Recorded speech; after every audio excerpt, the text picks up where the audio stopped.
10,000 years ago, nobody tamed a cat. A cat walked into a farmer's grain store, killed a mouse, and decided to stay. That single choice, made by a wild animal with zero interest in humans, is the entire reason a cat is asleep on your couch right now.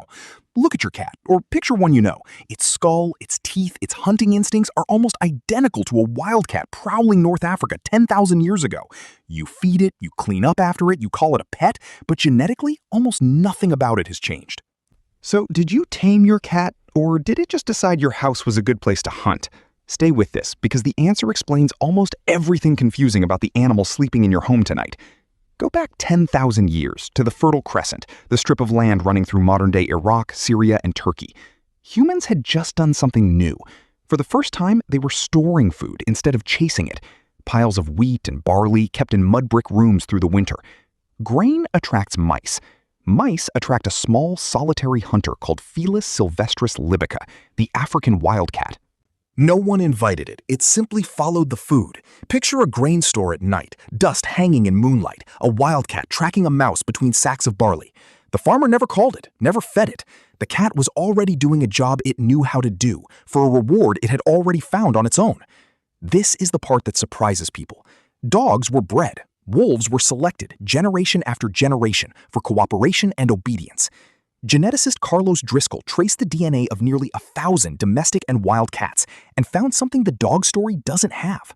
Almost every house cat on Earth descends from a small, wild population in the Near East with almost no sign of deliberate breeding. Humans didn't build the house cat. The house cat built itself and then let itself in.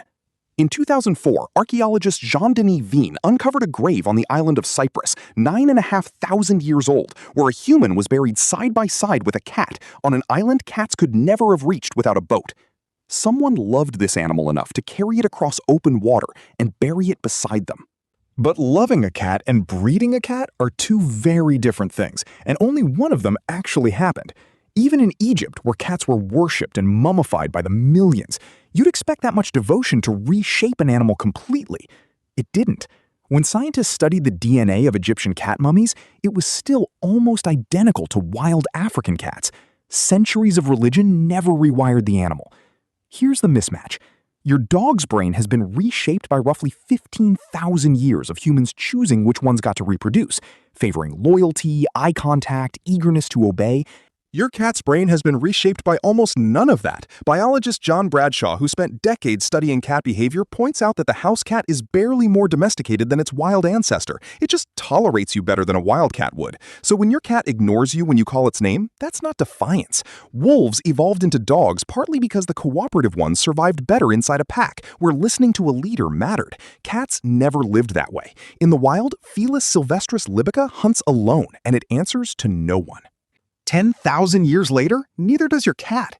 Here's something worth sitting with. If you've ever taken it personally when your cat walked away from you mid-pet, that reaction says more about your own wiring than your cat's. You come from 10,000 generations of pack animals who needed group approval to survive. Your cat comes from 10,000 generations of solitary hunters who needed no one. You're not being rejected. You're just meeting an animal that was never built to need you back the same way you need it. That same wild schedule is still running underneath your roof.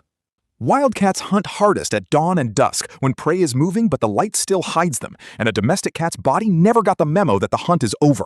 That's why a well-fed house cat still tears through the hallway at 5 in the morning, chasing nothing you can see. It isn't misbehaving. It's clocking in for a shift its body still thinks it needs to work.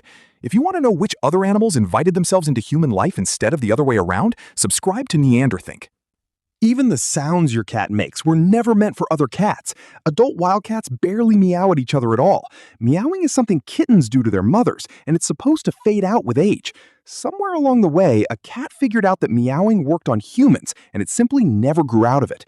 Every meow you hear today is a kitten sound, aimed at you, on purpose. And a dead lizard dropped at your feet isn't a gift. Wild mother cats carry injured prey back to teach kittens how to hunt. Somewhere in that brain, you're still the kitten who hasn't learned yet. Even kneading its paws into a blanket, what people call making biscuits, is leftover kitten behavior from nursing that never fully switched off. Scratching your couch isn't destruction either. Cats have scent glands in their paws, and clawing a tree once marked territory for other cats to smell. Your couch is just the nearest tree.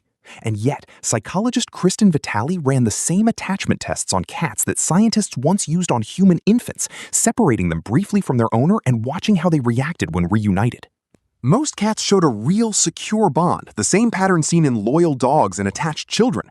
That bond didn't come from 10,000 years of breeding. It came from something smaller and, honestly, more impressive. It came from a wild animal choosing over and over to stay anyway. A dog was built, generation after generation, to need you. A cat wandered in on its own terms 10,000 years ago, decided the food was worth the company, and never signed the rest of the contract. It has no ancient instinct telling it to seek out closeness for comfort the way you do. Every time it chooses your lap over the empty half of the couch, that isn't breeding talking. That's a wild animal, still built almost exactly like its ancestors, making a choice its ancestors never had to make at all. You never tamed your cat. 10,000 years ago, it walked into a grain store, decided you were useful, and stayed. Every purr since then has been optional. Your dog took the opposite path entirely, bred for thousands of years to need you completely, and that story is just as strange.